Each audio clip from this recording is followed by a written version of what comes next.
कि राजस्थान में मेरे बड़े भाई चंद्रशेखर आजाद, मेरे राजस्थान में बड़े भाई चंद्रशेखर आजाद जब भी आते थे तो ये पूछा जाता था, ये कहा जाता था कि चंद्रशेखर आजाद राजस्थान क्यों आते हैं। तो कहना चाहूंगा आप लोगों के बीच में कि हवाओं से निपट कर आएगा और तूफानों से लड़ कर आएगा। चट्टाने भी रास्ता रोक सके तो रोक कर दिखाए, चंद्रशेखर आजाद सिया ठोक कर आएगा।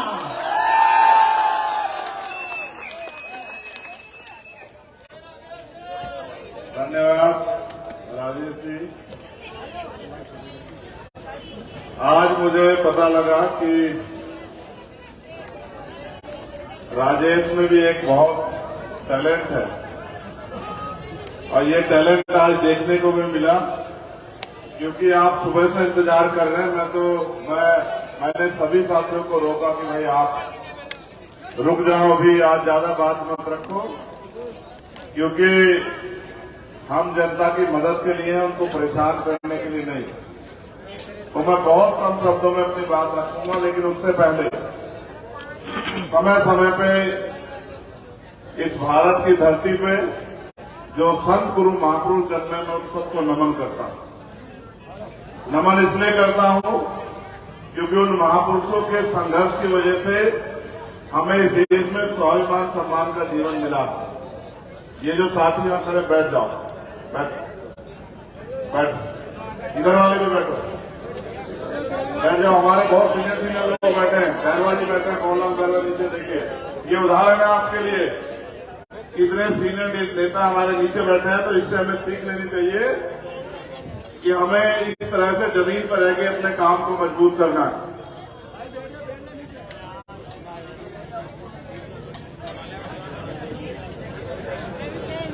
तो मैं महापुरुषों को नमन करते हुए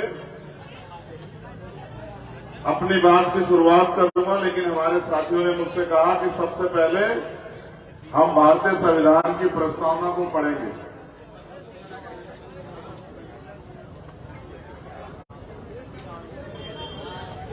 महामानव तथागत बुद्ध, संत श्रोमणी सतगुरु रविदास, भगवान वाल्मीकि महाराज, महाराजा रणजीत सिंह जी,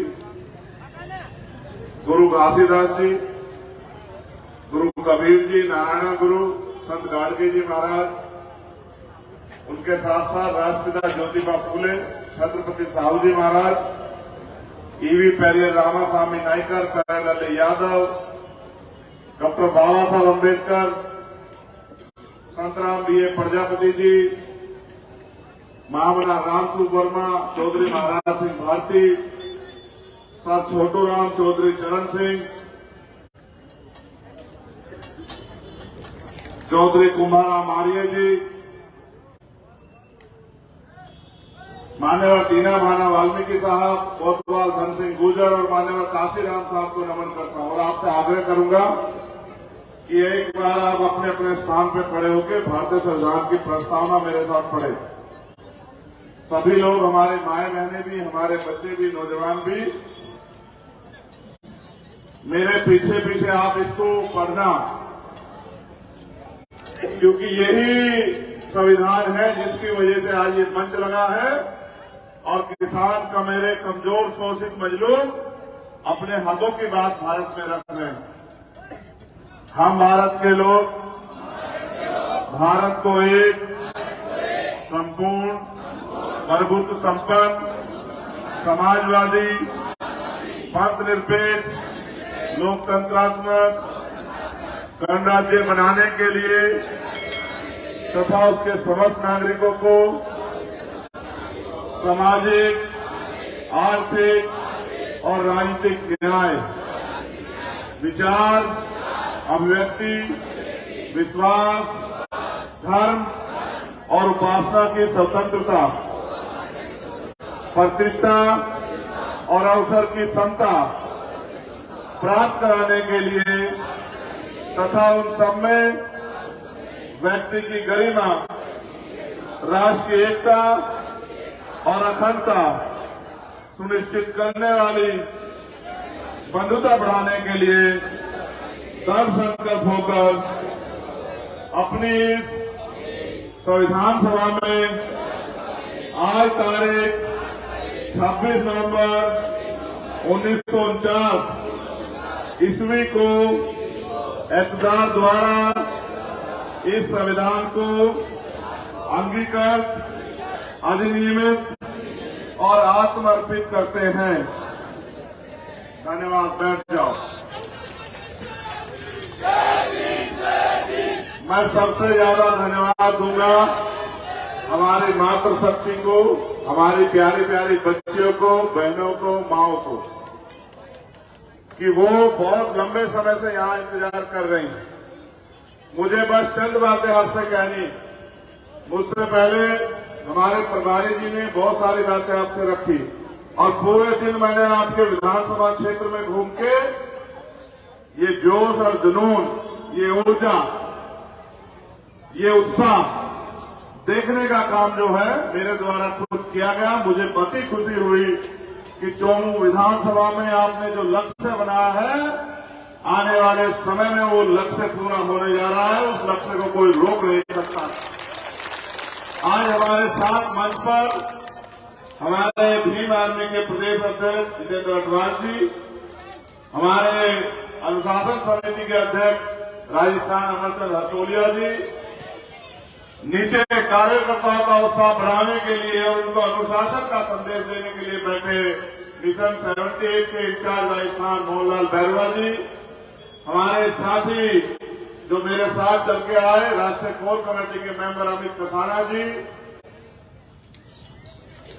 हमारे प्रदेश के अध्यक्ष भाई राम लखन मीणा जी, भाई सोएब जी, हमारी छोटी बहन नीतू जी, हमारे प्रदेश के ओजस्वी प्रभारी भीम आर्मी भाई नील कुमार देरवाल जी, हमारे प्रदेश के आजाद समाज पार्टी के प्रभारी भाई सतपाल चौधरी जी, भाई अजय नेहरा जी और हमारे राष्ट्रीय महासचिव और हमारे वरिष्ठ नेता भाई रविंद्र कुमार भाटी जी का भी इस मंच के माध्यम से मैं स्वागत और धन्यवाद करता हूं। और उनसे ज्यादा मैं धन्यवाद करता हूं साथियों का जिन्होंने पूरे दिन, धूल भी आई, टूटी सड़कें भी आई, धूप भी थी, पसीने हुए, लेकिन अपनी हिम्मत नहीं हारी। मैं एक कार्यकर्ता का चोमू विधानसभा की बहुत बहुत धन्यवाद करता हूं दिल की गहराइयों से। पूरे दिन लगे रहे। ना मैंने उनको कोई खाना खाते देखा, पानी पीते तो जरूर देखा कहीं कहीं, और कुछ साथियों ने बीच में पानी भी पिलाया। और मेरे लिए तो अच्छा ये है कि कई जगह पे आज हमारे साथियों ने अच्छा भोजन भी जो है हम लोगों को कराया। हमारे साथ भाई अनिल नागर जी और योगेंद्र भाटी जी भी हमारे साथ चल के आए, मैं उनका भी धन्यवाद देता हूं। लेकिन सम्मानित साथियों, मैं आपसे ये कहना चाहता हूं, हाँ मैं खड़ी करवा दूं, इनको तो खड़ा होना पड़ेगा तभी रास्ता खुलेगा। मैं हमारे साथ हमारे बहुत ही वरिष्ठ नेता मुखेरिया जी भी हैं, मैं उनका भी बहुत बहुत धन्यवाद करता हूं। उनका गांव भी रास्ते में पड़ा। सुनील भिंडा जी भी हैं, हमारे संजय ये कसाना जी भी हमारे जो है कासना से हमारे भाई आए हुए हैं, मैं इनका भी धन्यवाद करता हूं। लेकिन ये बबलू और वो तमाम साथी मैं तब बुलाऊंगा जब अपनी बात को मैं खत्म करूंगा इस विधानसभा के साथियों को। देखो ये लोकतंत्र है। लोकतंत्र से पहले राजा का बेटा राजा बनता था, सेनापति का बेटा सेनापति बनता था, वजीर का बेटा वजीर बनता था।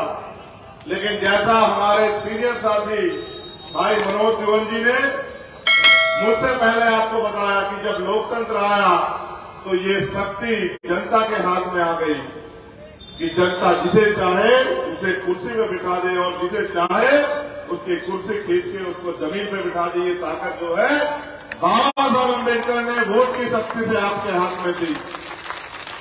मैं मध्य प्रदेश से यात्रा को शुरू करते हुए इधर आया हूं और अब हम राजस्थान में हैं। राजस्थान में राज तो किसी और का है, आपके हिस्से में क्या है ये मैं आपको बस जरा सा बता दूं कि मेरे आज भी याद है, मैं जेल से छूटा तो हम लोग थाना गाजी आए, भाई महेंद्र जी भी हमारे साथ, फिर हम लोग चूरू आए, फिर हम लोग लगातार आते रहे। कभी पाली, जब मुंह से रखने पे हत्या हुई, जब मटकी छूने पे हत्या हुई, इंद्र मेघवाल के परिवार से मिलने। फिर हम ओम प्रकाश रैगर, हमारे छोटे भाई, जब उन्होंने सुसाइड किया, जब अपमान उनके परिवार का हुआ, न्याय नहीं दिला पाए और पूरी सरकार ने उनका मजाक उड़ाया, और एक मेरे छोटे भाई ने सुसाइड किया, उनको न्याय दिलाने के लिए हम लोग यहां अजमेर में डटे रहे। कार्तिक भील का परिवार 8 महीने से सड़कों पर बैठा हुआ इंतजार कर रहा है कि उनको न्याय मिलेगा। बहन तोला गुजर के साथ जो अन्याय हुआ, और तमाम तरह से जो इतने प्रकरण है, बंगड़ी प्रकरण हो और प्रकरण है, मैं तो यहां तक बताऊं, सीएचए के भाई जो हैं, अभी मुझे एक साथी मिला, उन्होंने कहा सीएचए वालों का भी ध्यान रखना। मैं तो उनसे कहना चाहता हूं, सीएचए वाले अगर हमारी मदद करेंगे तो सीएचए के सभी साथियों को उनकी नौकरी है वापस दिलाने का काम हम लोग करेंगे। इस बात को आप मेरी याद करना। जब मैं उनकी लड़ाई लड़ने के लिए उनकी हक की आवाज उठाने, तो 4 दिन मुख्यमंत्री ने मुझे उठा के जेल में गिरवा दिया। अब मैं तो जेल जाता रहता हूं, जेल से कौन घबराता। मैं और हमारे 20 साथी 4 दिन तक जेल में रहे, जेल की समस्याएं सुनते रहे। उसके बाद बाहर आए, फिर संघर्ष के दौर में चले गए।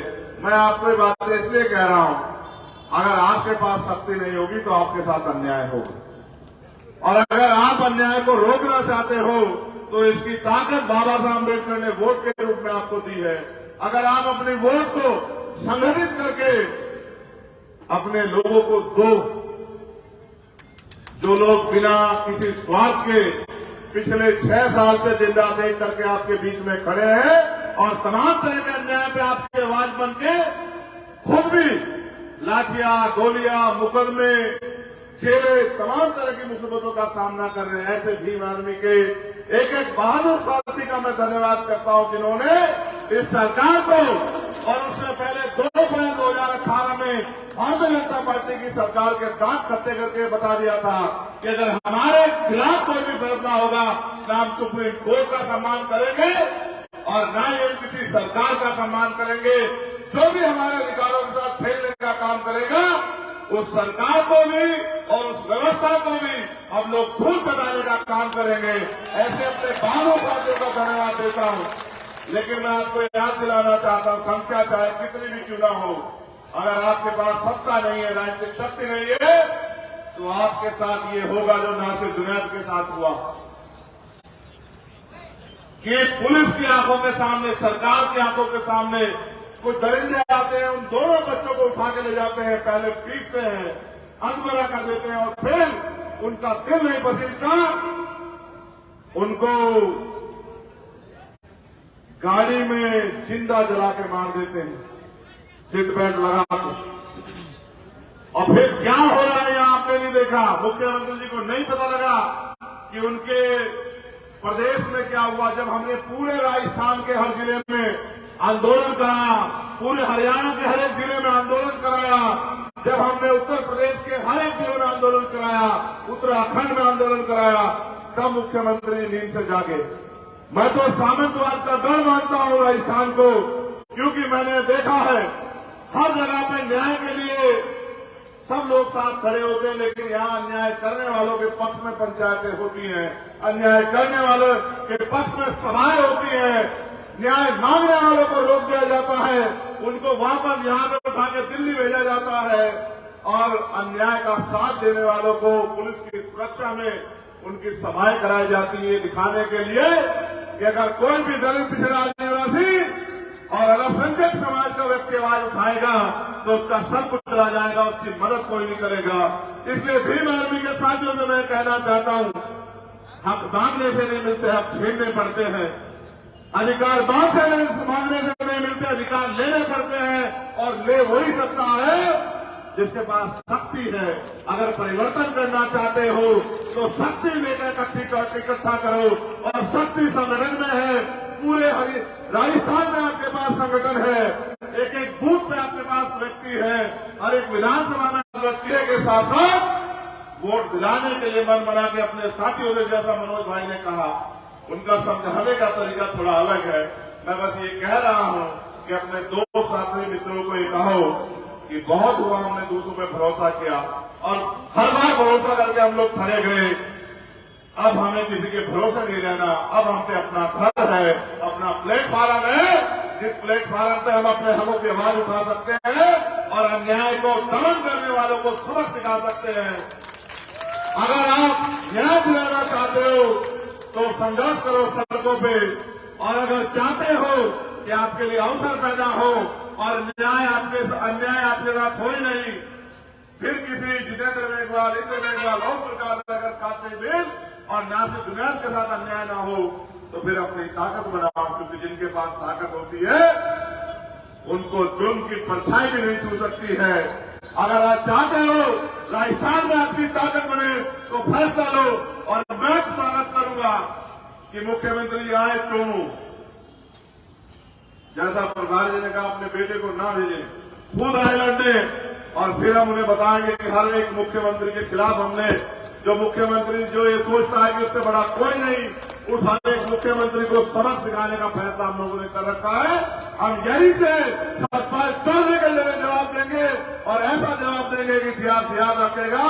दोबारा कोई मुख्यमंत्री हकदर्मिता नहीं करेगा, दोबारा कोई मुख्यमंत्री सामंतवादियों का साथ नहीं देगा, दोबारा कोई मुख्यमंत्री गरीबों की साथ हुए अन्याय पर नहीं हंसेगा। मैं स्वागत करूंगा मुख्यमंत्री जी का, वो आए लड़ने, और हम भी सारे क्षेत्र को छोड़ के चोमू में ही ज्यादा समय देंगे और चोमू से बताएंगे कि जनता तय करती है कि कुर्सी पे कौन बैठेगा और सड़क पे रोड मास्टर बनके कौन घूमेगा। बहुत बहुत धन्यवाद। जय भीम, जय भारत, जय मंडल, जय संविधान, जय जोहार। आप सभी के लिए मंगल कामनाएं। मैं विधानसभा की टीम से कहूंगा कि आ जाओ, तुम हो तो हम हैं, और जब तुम हो तो क्या गम है, आओ आओ। तुम्हारा बहुत बहुत स्वागत। आज तुमने दिल खुश कर दिया। आओ आओ, ऊपर आओ, ऊपर आओ, विधानसभा के साथी आओ, और मेरे साथ संकल्प लो कि आज के बाद ऐसे हाथ करो, ऐसे हाथ। आज के बाद हम लोग बिल्कुल चैन से नहीं बैठेंगे, और दिन रात अपने क्षेत्रों में जाके अपनी जिम्मेदारी को पूरी ईमानदारी से निर्वहन करके आजाद समाज पार्टी का खाता सबसे पहले जब रिजल्ट आएगा 10:30 बजे चोमू विधानसभा से खोलने का काम करेंगे। बहुत बहुत धन्यवाद, बहुत बहुत बधाई। मेरा ये मानना है कि आपका ये जज्बा चोमू में एक नया सूर्य लेके आएगा, चोमू में एक नया उजाला लेके आएगा, और चोमू में रहने वाले लोगों के लिए एक नए अवसर पैदा होंगे। बहुत बहुत धन्यवाद।